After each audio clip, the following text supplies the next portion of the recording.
మనకి disc bulges అని చెప్పారు. Disc బల్జెట్ L4, L5 and L5 S1 ఉంది. బల్జెస్ ఉన్నది.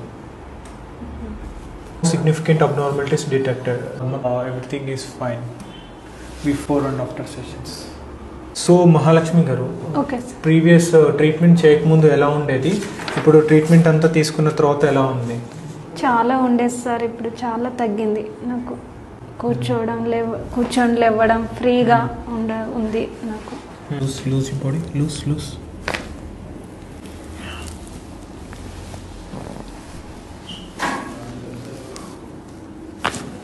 ఫ్రీ వదిలే, లూజ్